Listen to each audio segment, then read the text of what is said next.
Le apodan el sargento Polilla, no es algo despectivo, es hijo de un guardia civil, estudió en los colegios de la Guardia Civil y ese es el apodo que tienen todos los exalumnos o huérfanos de guardias civiles, los Polillas.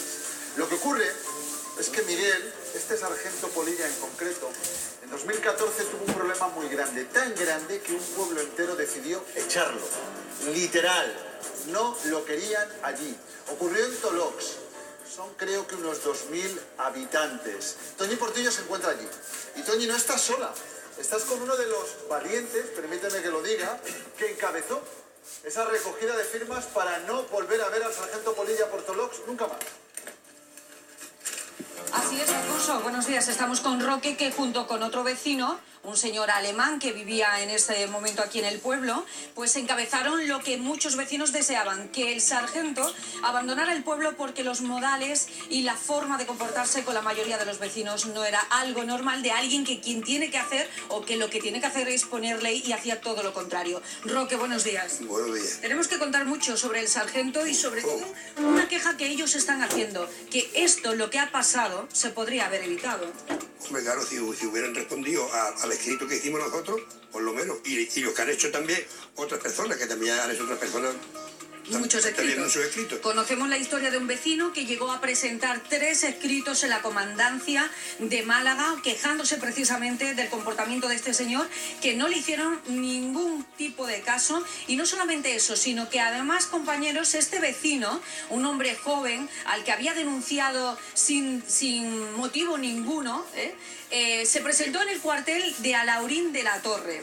Y resulta que en ese momento, Alaurín el Grande, perdón, en ese momento que estaba presentando la denuncia, corríjame si es incierto, llegó el coronel, el capitán de la Guardia Civil de Coín, y llegó a amenazar al vecino que estaba poniendo la queja sobre este sargento. Es así, ¿no? Así me lo han contado a mí. Un sobrino mío mismo que vive allí y el mismo muchacho que estaba allí haciendo la denuncia.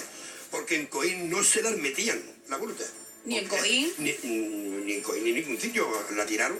Usted llegó a hablar con el comandante de Málaga, ¿no? Yo hablé con el coronel de Málaga. Con el coronel, el mandamás. Efectivamente. Y recibió una carta. Y me dijo que iba a poner todos los medios que estuvieran a mi alcance. Y entonces fuimos a Coín y el capitán ni nos miraba la cara.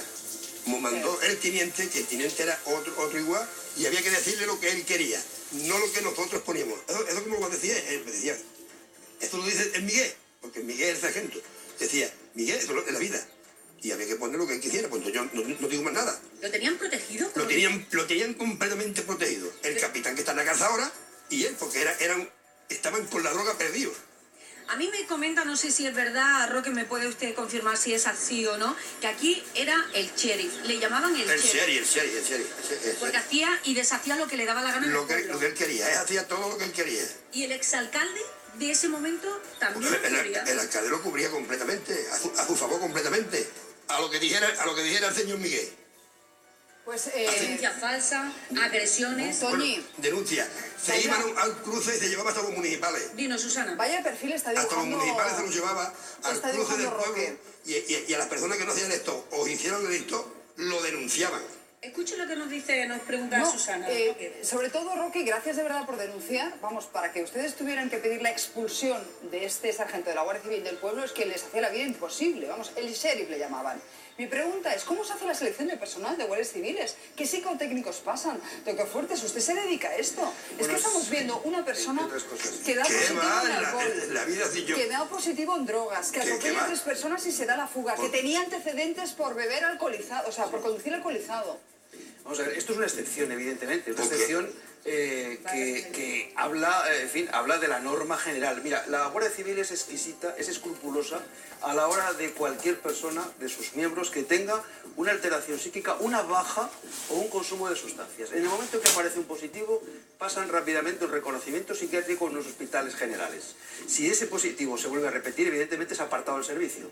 Y a partir de ahí se instruye un expediente disciplinario por un lado y sanitario por otro. De tal manera que es muy difícil encontrar, vamos, yo diría que es prácticamente imposible. Ahora, que hay un caso, que existe este elemento que además parece tener un trastorno de personalidad, que tiene además un consumo de sustancias y que pública y notoriamente ha sido denostado por un pueblo, esto es realmente una excepción. Pues tenemos también con nosotros una persona que dice todo esto que les estamos contando se podría haber evitado. Se trata de Ignacio Carrasco, él es secretario general de la Asociación Unificada de la Guardia Civil en Málaga. Muy buenos días, señor Carrasco. ¿Se conocían los problemas previos del sargento?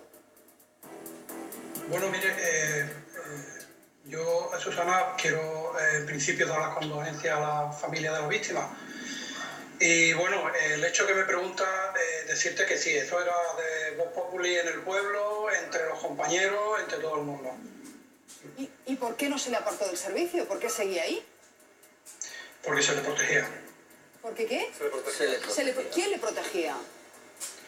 Pues las personas que ha dicho este ciudadano, la jefatura, yo creo que en todos lados le estaban protegiendo. De hecho, no querían sacar a la luz que un suboficial fuera el responsable de una situación en un pueblo escandalosa y posiblemente eso ha cogido la espiral en la que ha desembocado hoy. O sea, me está diciendo que se conocía perfectamente, como no, el anterior accidente, sí, que había conducido con alcoholemia en sangre, que tenía adicciones y a pesar de eso se le protegía y nadie le movió. Pero, Susana, quiero dejar muy claro una cosa, ¿eh? La actuación que tuvieron los compañeros de tráfico, tanto en el primer accidente como en este, ha sido intachable, ¿eh? No, de los compañeros no tengo nada que decir, no critico a los compañeros, faltaría más, han hecho su trabajo. Me quejo de los jefes, me quejo de que este sujeto siguiera en la Guardia Civil. Susana, ¿qué puedes esperar de una comandancia que en 6 años tiene 2 reuniones con la asociación que representa el 60% de la plantilla y llevamos pidiendo al subdelegado que nos reciba 3 años y no nos recibe? Pues esto es lo que se puede esperar, es lo menos que se puede esperar de los problemas que tenemos en Málaga. Tú sabes los graves problemas que tenemos en Málaga. Ignacio, para que nadie se autocondecore, la expulsión de Tolox de sargento llegó vía sentencia judicial, ¿eh? No fue ningún superior el que decidiera alejarlo de Tolox. Yo te pregunto, ¿cómo refleja el reglamento de la Guardia Civil la presencia de agentes con este tipo de antecedentes o precedentes? ¿Qué es lo que dice vuestro código? Bueno, nuestro código es muy claro, como lo ha explicado antes el tertuliano, cuando se detecta, pero para que se detecte hay que hacer la analítica, hay que escuchar a la gente que está diciendo que esta persona tiene problemas de adicción y ponerlo en tratamiento, no hacer leña de él, ¿no? sino tratarlo porque es un enfermo y quitarle esa adicción para la recuperación. O sea, doctor Fuertes, tenemos que esperar que alguien con problemas de adicción, con un comportamiento violento, que hace la vida a sus vecinos, atropelle y mate a 3 personas para ser apartado del cuerpo. No, y además no es habitualmente así, es decir, lo que ocurre es lo contrario. Existe muchas veces un exceso de celo en muchos mandos de la Guardia Civil que ante pequeñas arbitrariedades, a pequeñas alteraciones, a pequeños trastornos de conducta, ya remiten al sujeto al hospital. Es decir, justamente la Guardia Civil, los miembros de la Guardia Civil se quejan del exceso de control que hay. A ellos no les pasa nada. Perdone, el exceso de control hacia la Guardia Civil, pero no hacia los mandos. Evidentemente. Tiene usted en eso toda la razón. Claro. O sea, hacia los mandos, hacia los guardias, hacia los agentes, pero no hacia los agentes. Claro, es que ese es el problema, porque si uno denuncia, si este individuo es Guardia Civil, lo hubiesen fulminado en el minuto 1. En el minuto 1. Pero como era sargento, ¿no? Nos está diciendo que como era sargento, sus jefes le protegían, sus superiores le tapaban. Siendo sargento, el jefe de la unidad tiene la capacidad absoluta para quitarle del servicio, para remitirle a un servicio de psiquiatría. Pero si el jefe ahora, si el jefe de la comandancia no considera oportuno hacerlo, pues no considera la gana. Pero si el jefe de su unidad ingresó en prisión por tráfico de drogas, por presunto tráfico de drogas. ¿Cómo? A ver. Es la historia que lo que nos cuenta Ignacio, perdona Ignacio que te interrumpa, Sí.